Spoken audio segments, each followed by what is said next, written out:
Hello, everyone. Hello, everyone. Thank you for joining me today. I am author Slevin J. Thank you for being here for this edition of Slevin Speaks.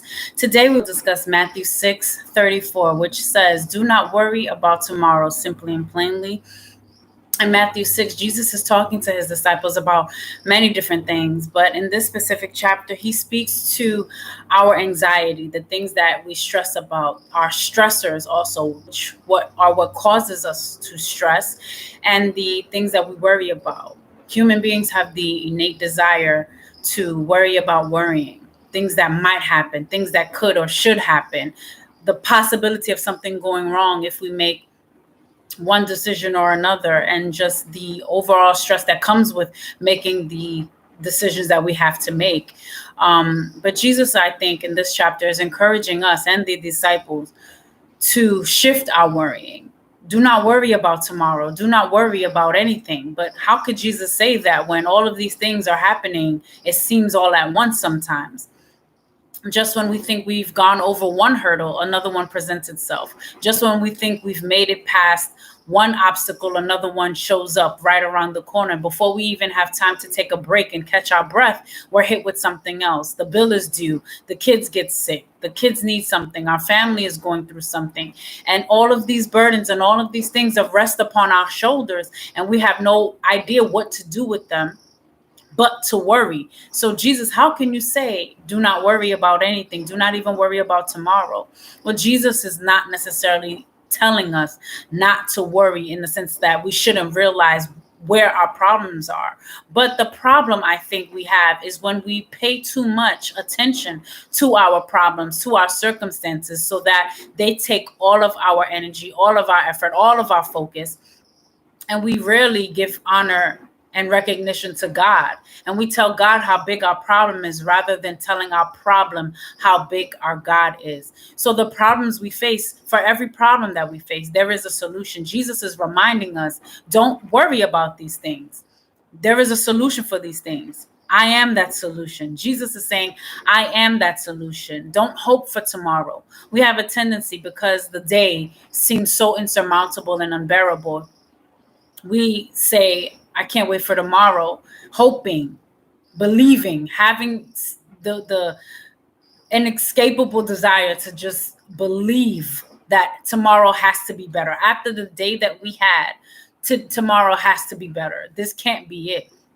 And so we put all our eggs in one basket, so to speak, and hope that tomorrow is better. It serves us better. Something better happens. We get the call that we were waiting for, just something happens. But for many people, unfortunately, tomorrow doesn't come. So what good is it to put all your hope in tomorrow when tomorrow isn't promised? Hope instead in God, who cannot and will never fail. And Jesus also continues to say, are you better? Are you not better than the grass of the field, which is grown and cut the next day? Or what about the birds who don't sow and don't reap, yet your heavenly Father provides for them? How much are you not worth more than many sparrows? All of these things we don't even take into account. But Jesus is reminding us of the little things and equating them to us. All of these things are happening. Yes, the grass, the beautiful grass that you see here, it's cut. So there must be something more to it than just worrying, than just hoping for tomorrow, hoping for better. Your better is promised, because your better lies not in the tomorrow, but in Jesus. So hope in God, believe and trust in God, because there is better in store. Jesus is better. Jesus is the answer to every and any problem that you and I can face.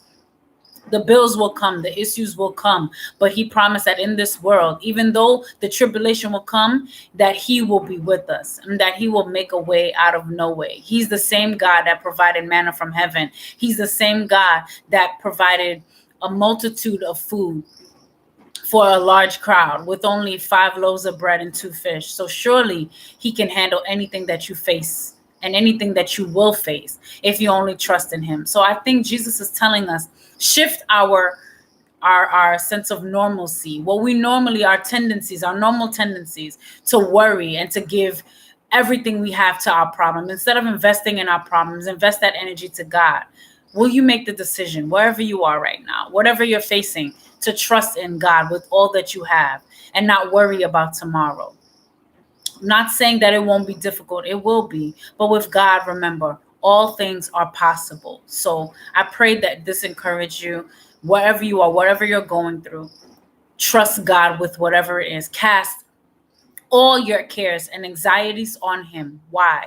Because he cares for you. He's not aloof to your situation. He's not indifferent to your problem. He is aware and he knows. Bring it to him. The burden is not yours to carry. It's God's. Give it to God. He can handle it far better than you and I ever could.